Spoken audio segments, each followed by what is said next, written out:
नमस्कार दोस्तों, एक बार फिर से स्वागत है आपका दृष्टि आईएएस के इंडेक्स प्रोग्राम में। मैं हूं केवल आपके सामने।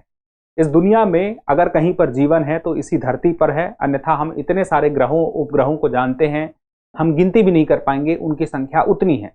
फिर भी जीवन अगर अभी तक हमने कहीं देखा है तो इसी धरती में देखा है। और इस पर जीवन है क्यों? क्योंकि यहाँ पर पर्यावरण है, यहाँ पर पारिस्थितिकी है जो हमारे लिए अनुकूल है। अगर इस पर कोई नुकसान आता है या इस पर कोई आंच आती है तो वो हमारे ऊपर आंच आने जैसा है। अगर इसके साथ कुछ गलत कृत्य होता है, यानी कि पर्यावरण या पारिस्थितिकी को नुकसान कोई पहुंचाता है, तो उसे अपराध मानने में कोई दो राय तो नहीं होना चाहिए। अब इसी को लेकर के कुछ मांग उठ रही है कि यहां पर एक मांग उठ रही है कि जो पर्यावरण को जानबूझकर लोग नुकसान पहुंचाते हैं उसे अपराध की श्रेणी में रखा जाए, वो भी अंतरराष्ट्रीय अपराध की श्रेणी में। तो क्या है पूरा मामला, आज हम यहाँ पे समझेंगे। तो हमारे चर्चा के बिंदु कुछ इस प्रकार से होंगे कि खबर क्या है, चर्चा में आखिर यह क्यों है, और जो शब्द आया है इसी वजह से इकोसाइड। इकोसाइड का मतलब है जो पर्यावरण को नुकसान पहुंचाने के संदर्भ में। तो ये पूरा मतलब मैं आपको बताऊंगा क्या है। फिर उसके बाद इस पर चर्चा शुरू कैसे हुई, फिर उसके बाद अंतर्राष्ट्रीय आपराधिक न्यायालय पर इसको लेकर के क्यों कुछ देश गए हुए हैं, हम ये जानेंगे। फिर उसके बाद हम जानेंगे पारिस्थितिकी संहार को अपराध घोषित करने के पक्ष में तर्क क्या है। यही इकोसाइड है, पारिस्थितिकी संहार, जिसका हिंदी में लोगों ने अनुवाद निकाला है। यानी कि पर्यावरण को अगर कोई नुकसान पहुंचाया जा रहा है जानबूझकर तो वह इकोसाइड है। फिर उसके बाद पक्ष में तर्क में जानने के बाद हम यह जानेंगे कि अंतर्राष्ट्रीय अपराध घोषित होने से आखिर होगा क्या, अगर मांग पूरी हो जाती है कि इसे अंतर्राष्ट्रीय अपराध घोषित कर दिया जाए। फिर उसके बाद हम देखेंगे आगे की राह, फिर एक प्रश्न। और देखिए, शुरुआत करते हैं खबर से कि खबर यही है कि इकोसाइड आखिर है क्या, और क्या पर्यावरण को, प्रकृति को नुकसान पहुंचाना एक नरसंहार के बराबर यानी कि जीनोसाइड के बराबर हो सकता है। ये जानने वाली बात है, ये चर्चा का मुद्दा है। तो यहां पर शुरुआत यहीं से करते हैं कि आखिर ये खबर अभी चर्चा में क्यों है। क्योंकि कुछ देश हैं जैसे फिजी है, सामोआ है, वानुअतु है, ये इंटरनेशनल क्रिमिनल कोर्ट गए और इन्होंने वहां जाकर क्या कहा कि जो भी इकोसाइड है, यानी कि कोई भी पर्यावरण को जानबूझकर नुकसान पहुंचाता है, तो इस इकोसाइड को अंतरराष्ट्रीय अपराध की श्रेणी में रखा जाए, इंटरनेशनल क्राइम माना जाए। और इंटरनेशनल क्राइम जो है, इंटरनेशनल क्रिमिनल कोर्ट किसे मानता है? युद्ध से जुड़े अपराध को मानता है, नरसंहार को मानता है, नस्ल भेद को मानता है। और यहां पे अब इकोसाइड अगर आ जाएगा तो ये अगर इसी श्रेणी में आ गया तो नस्ल भेद, नरसंहार और युद्ध से जुड़े अपराध के बराबर हो जाएगा।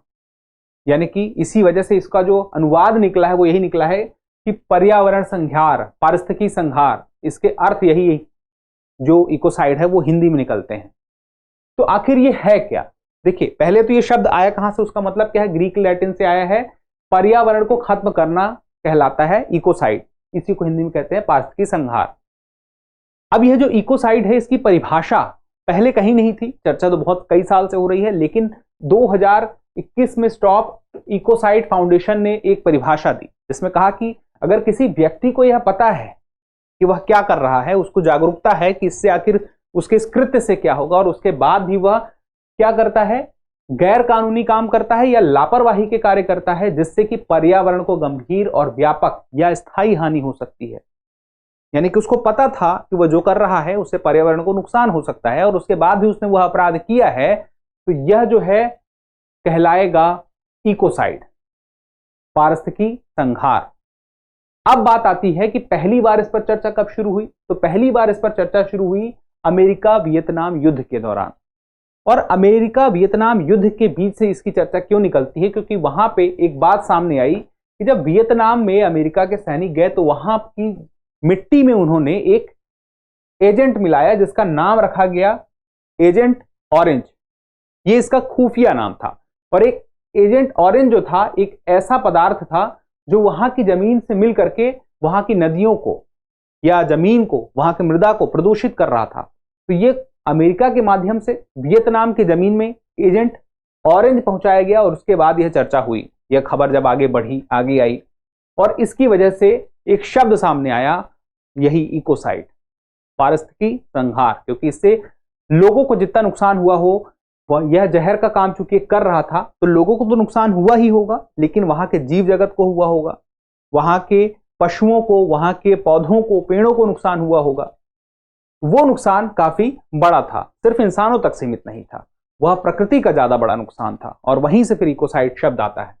फिर अंतर्राष्ट्रीय आपराधिक न्यायालय पर चर्चा करना जरूरी हो जाता है। क्यों चर्चा करना जरूरी हो जाता है? क्योंकि जो देश हैं वो यहीं पर गए हैं। यहां पर क्यों गए हैं ये समझिए बात को। जो अंतर्राष्ट्रीय आपराधिक न्यायालय है, इसकी स्थापना अगर हम देखें तो हुई कैसे थी? इसकी स्थापना हुई थी रोम संधि के माध्यम से। रोम संधि के माध्यम से एक संधि है, इस अंतर्राष्ट्रीय संधि के माध्यम से इसकी स्थापना हुई और इसका मुख्यालय भी नीदरलैंड हेग में है। अब नीदरलैंड हेग में इसका मुख्यालय है। अब देखिए, ये कुछ मामलों को अंतर्राष्ट्रीय अपराध मानता है, जैसे मैंने शुरू में ही आपको बताया था कि नरसंहार अगर कोई कर रहा है तो अंतर्राष्ट्रीय अपराध है, युद्ध अपराध कोई कर रहा है, मानवता के विरुद्ध अगर कोई अपराध होता है या फिर आक्रमण होता है किसी के ऊपर तो वो भी अपराध है अंतर्राष्ट्रीय स्तर के। ये 4 अपराध हैं। अब यहां पर मांग उठ रही है कि ये अपराध एक और शामिल करें अपनी लिस्ट में, और वो होगा इकोसाइड, पर्यावरण का नरसंहार या पर्यावरण संहार जिसको हम बोल सकते हैं, नरसंहार नहीं बोलेंगे। तो ऐसे में यहां पे बात उठती है कि इस प्रकार से अगर ये हो जाता है तो उससे फायदा क्या होगा, और साथ में ये कि इसके पीछे क्या तर्क है कि हम इसे अंतर्राष्ट्रीय स्तर पर इतने बड़े जो अपराध हैं उनके साथ खड़ा होकर दें। उसके पीछे की वजह है, जो तर्क है वो समझिए। सबसे बड़ा तर्क है कि पर्यावरण हमारे जीवन का आधार है, तो ये हम सबकी जिम्मेदारी है कि हम उसके प्रति जागरूक रहें और जो भी पर्यावरण को नुकसान पहुंचा। आप देखिए कि जो अमेजन के वर्षा वन है, दुनिया के 20% ऑक्सीजन वहीं से दुनिया में को प्राप्त हो रही है, और उस पर लोग जानबूझ के आग लगा रहे हैं या उसकी कटाई कर रहे हैं। उस कटाई से और आग लगाने से क्या हो रहा है? हमारा ही नुकसान हो रहा है, लेकिन उस पर्यावरण और पारिस्थितिकी तंत्र का भी नुकसान हो रहा है। कई जानवरों को वहां नुकसान हो रहा है, कई नदियों का नुकसान हो रहा है, पेड़ पौधों का नुकसान हो रहा है, ऑक्सीजन का नुकसान तो हो ही रहा है। ये पूरा पारिस्थितिकी तंत्र नुकसान में जा रहा है। तो इसे क्यों ना इकोसाइड माना जाए, पारिस्थितिकी संहार माना जाए, क्योंकि ये जानबूझकर किया जा रहा है, नुकसान को जानते हुए भी। और इसी तरह के बहुत सारे कृत्य हैं, चाहे वन को जलाना हो, चाहे वनों को काटना हो, चाहे लकड़ियों को काट के उन्हें बेचना हो, बहुत तरह के नुकसान हैं। तो इसी वजह से हमारी जिम्मेदारी बनती है। उसके अलावा देखिए, पारिस्थितिकी तंत्र जब रहेगा तो हम रहेंगे, क्योंकि यह लाखों वर्षों में विकसित हुआ है, कुछ वर्षों में नहीं। ये पूरा का पूरा पारिस्थितिकी तंत्र धीरे धीरे डेवलप हुआ है। फिर उसके बाद देखिए, एक अंतर पीढ़ीगत न्याय की बात आती है, यानी कि हमारी जिम्मेदारी आगे आने वाली पीढ़ियों के लिए भी होनी चाहिए। हम उनके लिए भी कुछ बेहतर रखें, हम उनके लिए भी कुछ बेहतर हवा छोड़ें, उनके लिए भी बेहतर पारिस्थितिकी तंत्र छोड़ें, जिससे आगे आने वाली पीढ़ियों के लिए भी एक बेहतर माहौल मिल सके, क्योंकि जीवन सिर्फ यहीं पे है। फिर उसके बाद देखिए, जलवायु परिवर्तन को लेकर के हम बहुत सारे लक्ष्य लेकर चलते हैं, बहुत सारे शिखर सम्मेलन होते हैं, और उन जलवायु परिवर्तन को, लक्ष्यों को प्राप्त करने के लिए जरूरी है कि हम यहां पर इस प्रकार से अंतर्राष्ट्रीय अपराध की तरह ट्रीट करें, घोषित करें, जिससे कि लोग ध्यान रखें। लोग अगर ध्यान रखेंगे तो क्या करेंगे? वो प्रयास करेंगे या देश प्रयास करेंगे कि ऐसे क्राइम ना करें, क्योंकि अंतर्राष्ट्रीय अपराध रहेगा तो एक तो देश उस पर अलग से कानून बनाएगा ही। देश कानून बनाने के अलावा कुछ ऐसी पॉलिसी भी लेके आएंगे दुनिया के देश, जिससे कि इस अंतर्राष्ट्रीय कानून से निपटा जाए, क्योंकि यह मामला अंतर्राष्ट्रीय स्तर पर जाएगा।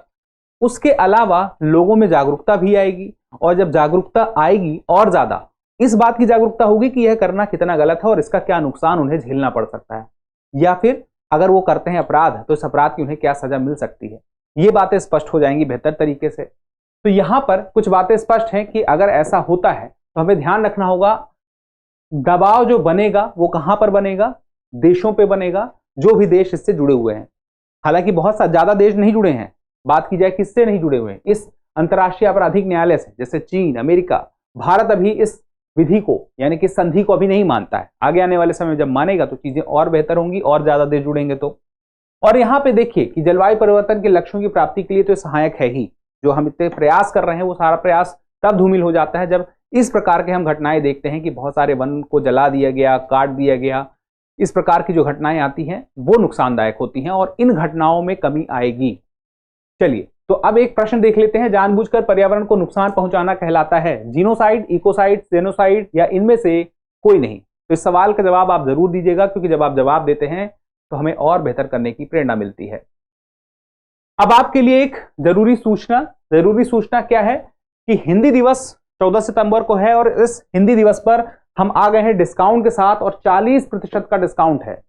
40% का डिस्काउंट है किसमें? 40% का डिस्काउंट है सभी ऑनलाइन क्लासेस में, पेन ड्राइव कोर्सेस में, डीएलपी में, या फिर टेस्ट सीरीज में। ये सब आपको कहां से मिलेगा? दृष्टि लर्निंग ऐप आप अपने मोबाइल में डाउनलोड कीजिए। वहां पर जो भी उपलब्ध क्लासेस हैं, पेन ड्राइव कोर्सेज हैं, टेस्ट सीरीज हैं, सब में आपको डिस्काउंट मिलेगा सीधा 40% का।